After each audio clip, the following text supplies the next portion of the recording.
저희 협회를 이제 만들게 된 계기는 제가 2005년도에 아이를 혼자서 이렇게 낳으면서 내 아이 내가 키우려고 했는데 모든 사람들이 낙태나 입양을 권유를 하고 있는 거예요. 그래서 왜 우리는 아이를 키울 수 없을까? 나는 우리가 아이를 키우면 안 되는 걸까?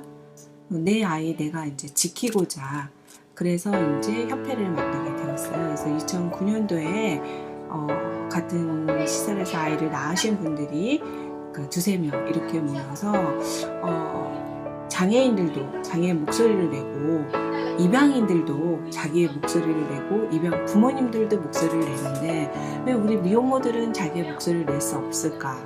그 생각을 해봤더니 정말 미혼모는 죄인처럼 살고 계셨던 거죠. 왜냐하면 낙태나 입양을 보냈기 때문에 할 말이 없었던 거예요. 근데 그 안에는 모든 사람들이 혼자서 우리가 아이를 키우게끔 권유하는 것이 아니라 아이를 잡고 입양이나 낙태나 이렇게 베이비박스 같은 데다가 아이를 버릴 수 있게 너무 손쉽게 버릴 수 있는 환경을 너무 많이 만들면서 미혼모는 아기도 키우지도 않으면서 낳기만 한다. 그러니까 어떻게 보면 책임감 없는 여성으로 너무 비추다 보니까 우리 협회 미혼모분들이 할 말이 없었던 거죠. 그래서 그런 것이 아닌 우리도 아이를 키울 수 있는 권리를 갖자. 그래서 이제 미혼모 협회를 만들게 됐고, 그래서 저희 협회는 이제 당사자 주의로 구성원이 되어 있습니다. 그래서 저희 한국 미혼모 가족 협회는 또 미혼모 협회가 아닌 가족 협회인 거예요. 왜냐하면 아이와 나에도 가족 구성원이지만 나만의 존재가 홀로 아이와 나 이 둘만 있는 것이 아니라 저의 원가족이라고 해서 우리 부모님들 있을 수 있고요. 그 다음에 지역사회에서든지 혼자 살 수 있는 건 아니잖아요. 같이 더불어 살아야 되는 거예요. 그래서 모든 것이 다 가족이란 의미에서 한국 미혼모 가족협회로 이렇게 이름을 정하면서 저희가 이제 활동을 하고 있는데,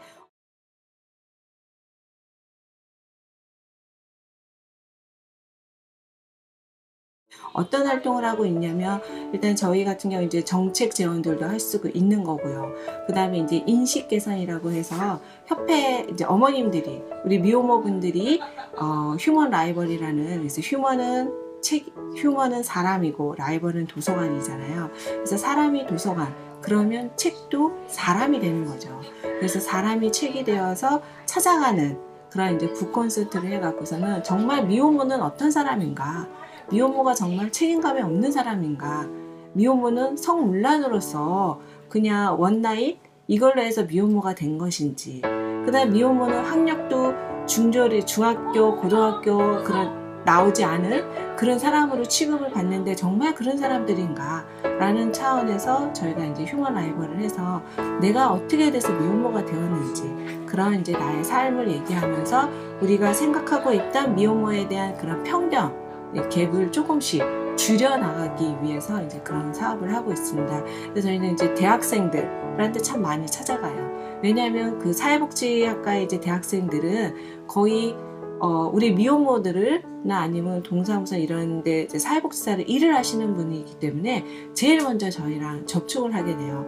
근데 저희 어머님들이 너무 이제 삶이 어려워서 제일 먼저 찾아가는 것이 주민센터의 사회복지사과인데, 그런 분들이 저희를 이해를 못 하시는 분들이 간혹 계시거든요. 그래서 저희 이해를 돕기 위하여 저희가 이제 대학생들을 많이 찾아가고, 그 다음에 이제 시민단체들, 그 다음에 학생들, 그 다음에 지역 주민들 이렇게 찾아가면서 저희가 이런 활동을 하고 있습니다. 그러다 보니까 점점 미혼모에 대한 이미지가 조금씩 이제 밝아지는 것 같아요. 이게 미혼모가 아이를 버리고 그냥 책임감 없는 여성이 아닌 책임을 지려고 하는데 지역사회가 그거를 뒷받침 되어주지 않고 많은 사람들의 사회적인 인식이 뒷받침 되어주지 않았다. 그래서 그런 거를 저희가 이제 조금씩 모색해 가면서 우리 어머님들이 아이의 인권이, 아이의 권리가 우선적인 삶이 도대체 무엇인가, 그래서 저희가 그런 이제 사업을 하고 있고, 또 이제 결혼하셔도 아니면 계획적인 임신을 하였다 하더라도 아이를 키우는 데에서는 참 여러 가지 어려운 점이 많이 있거든요. 그런데 저희 미혼모들은 더 어려운 점이 있는 거예요. 내 가족한테 힘들다고 이야기도 못하고 주위 사람한테 부탁도 못하는 이런 분들한테 어떻게 내가 아이를 잘 키울 수 있는가, 그런 거를 하기 위해서 이제 부모 교육도 배우고 있고, 또 그러다 보니 이제 경제적인 것도 저희가 배우게 되면서 이제 재무 교육 같은 것도 하고 있어요. 이렇게 돈을 어떻게 벌어서 어떻게 잘 써야 되는지, 이제 그런 것도 이제 저희가 하고 있고요. 그 다음에 가족 같은 경우에 저희가 미혼모가 되는 순간 가족이나 학교나 직장에서 나오는 수밖에 없기 때문에 이제 그러다 보니까 이렇게 마음속으로 상처를 많이 입게 되거든요. 그래서 그런 상처를 입기 때문에 다 사람을 믿는 것이 쉽지가 못하는 거죠. 그렇기 때문에 저희가 이제 심리 치료 같은 것들도 저희가 지금 꾸준히 저희가 하고 있고, 또 365일 동안 아이와 같이 이렇게 있다 보면 너무나 스트레스가 많이 쌓이잖아요. 그래서 저희가 1년에 딱 한 번 8시간 쉼을 주자. 어머님들 편안히, 어떤 어머니 같은 경우에는요 3, 4년 동안 미용실을 한번 가보지 못했다, 친구들하고 전화 한 통을 못 해봤다, 이제 그런 분들이 계셔갖고 저희가 집이나 아이를 돌보는 그 시간 동안 그 어머니만의 세계를 갖는 거죠. 그래서 처음으로 자기가 아이를 낳아서 친구들하고 연락을 한 번도 못 해봤는데 처음으로 연락해서 정말 수다를 떨고 온 친구들도 있고, 부모님하고 3년 동안 가보지를 못했는데 처음으로 부모님을 뵙고 왔다, 이제 이러신 분들이 계시더라고요. 그래서 이런 걸 조금씩 저희가 그래서 가족과의 관계 형성을 조금 좁히는 그런 이제 사업을 하기 위해서, 또 하나는 이제 원가족들과의 그런 갭을, 어머님들이 자식에 대해서 미혼모란 우리 한국 사회 같은 경우에는 특히 그런 유교 사상 같은 게 너무 뿌리 깊게 있으셔갖고서는 자식이 결혼을 하지 않고 미혼모가 됐다는 것을 되게 수치스럽게 생각을 하는 거죠. 그래서 그런 수치스러운 것이 아니라, 뭐 결혼을 하지 않고 아이를 갖는 거는 가졌으니까 이제는 어쩔 수 없는 거잖아요. 물론 안 가졌으면 더욱 좋았겠지만, 그러면 이 아이를 건강하게 출산해서 건강하게 아이와 같이 행복하게 살 수 있는 길을 마련하는 것이 우선이다. 그렇기 때문에 그거를 우리가 이제 가족이 보듬어 줘야 된다는 거죠. 그래서 저희 원가족 캠프를 해서 부모님들 정말 홀로서 이렇게 아이를 낳아서 많은 사람들이 손가락질하고 비난을 함에도 불구하고 아이를 낳아서 키우는 것만이라도 이 사람한테 훌륭한 사람이다. 그래서 이분들 어머님, 따님들이 잘못하고 있는 것이 아니라 제대로 된 길을 가고 있다라는, 그래서 잘못이 그렇다고 좋은 거 한 것도 아니고 나쁜 것도 하는 것이 아니, 그냥 내 일에 주어진 것을 충실히 잘 이행하고 있다라는 것을 알리고자 이제 원가족 캠프에서 부모님들 모시고 그런 이제 2박 3일 정도 이제 저희가 캠프 같은 걸 해서 전문 강사분들이 오셔갖고 그런 이제 가족 구성원, 가족 세우기, 어떻게 하면 우리 아이들과 우리 가족들하고 잘 살 수 있는지 이제 그런 것들을 저희가 이제 하고 있고요. 그 다음에 이제 지금 이제 이 어머님들이 어쩔 수 없이 집에서 나와서 정말 갈 곳이 없으신 분들, 이런 분들은 저희 이제 희망을 찾는 터라고 해서 히터라고 해갖고 공간에 그 어머님들이 오시면 한 단기 일시보호 시설로 저희가 한 3개월 정도 이렇게 운영을 하고 있어요. 그리고 들어오시면 3개월 이내에 어떤 삶을 이제 자기가 계획을 해갖고 가실 수 있게끔 그런 이제 저희가 서포터를 이렇게 해주고 있습니다. 그래서 저희 협회는 그렇게 이제 운영을 하고 있고요.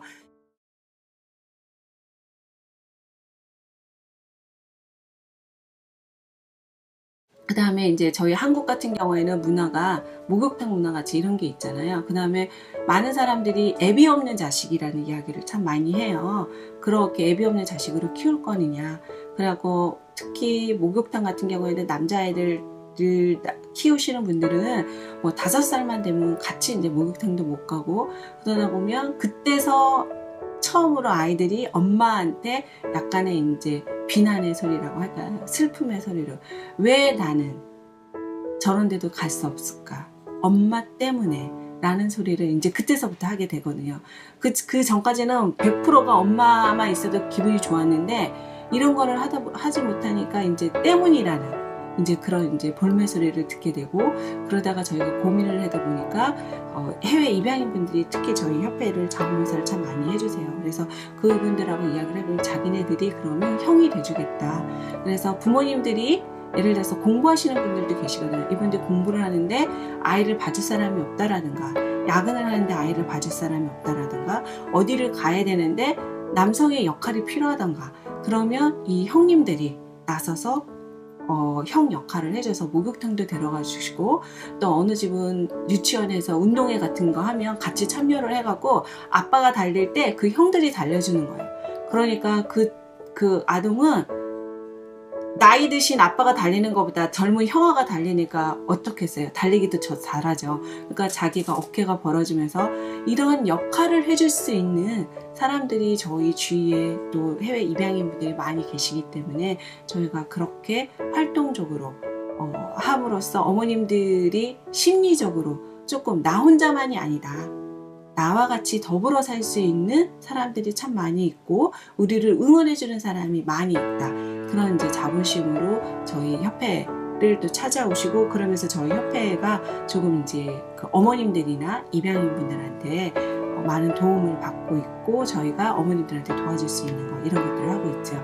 이 협회가 만들어지기까지는 많은 데서 아직 시기상조 라는 이야기를 참 많이 했어요. 2009년도에 저희가 협회를 만들겠다라고 얘기했을 때 가까운 사람, 지인들도 그렇고 학자들도 그렇고 시설, 이제 미혼모를 돕는 시설에서도 시설장님들도 아직 이거는 시기상조 아니냐, 그다음 미혼모 당사자들도 그랬을 때 이 협회가 필요하다, 우리를 제일 많이 지지해주고 처음으로 지지해준 사람들도 해외 입양인들이었어요. 입양인들이 그래요, 이런 게 참 필요할 것 같아요, 저희가 도와드릴게요, 언제든지 하면서 저를 도와주고 처음으로 도네이션 해주신 분들도 이런 이제 해외 입양인 분들이고, 그러니까 그분들은 그렇게 얘기를 해요. 우리들이 아이를 키우지 않고 입양을 보내면 나와 똑같은 처지이다. 근데 자기네들보다도 엄마가 아이를 키워주셨으면 좋겠다. 왜 한국은 그러지 못하느냐에 대해서 되게 많이 가슴 아파하고 그러고 계시더라고요.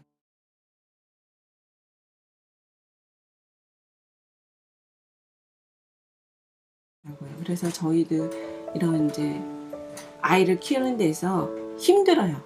정말 힘듭니다. 홀로 아이를 키우는 거는 일도 해야 되죠. 가사에서 아이들도 돌봐야 되죠. 이런 것들이 너무 힘듦에도 불구하고 또 기뻐요. 행복해요. 왜냐하면 내 아이가 하루하루 커가는 모습, 밝은 모습, 웃는 모습, 때로는 슬픈 모습을 보면서도 이 아이가 같이 나와 같이 생활할 수 있다는 것 자체가 너무 이제 행복한 거죠. 그래서 저희 협회가 있다는 것 자체가 저는 참 행복하고, 또 아이를 당당하게 키울 수 있게끔 또 그런 협회가 있으므로, 또는 많은 어머님들도 이 사람도 아이를 키우네, 저 사람도 아이를 키우네, 그럼 나도 한번 아이를 키워볼까, 이런 또 용기를 내줄 수 있는 그런 또 계기가 되는 곳이기 때문에 저는 협회가 고맙고, 또 어머님들이 용기를 가지시고 처음은 힘들고 무섭지만 그걸 한 발 디딤으로써 그 용기와 무서움이 점점 작아질 수 있고 옅어질 수 있는 그런 곳이 되어서 저는 이 협회가 참 잘 성장해졌으면 좋겠어요.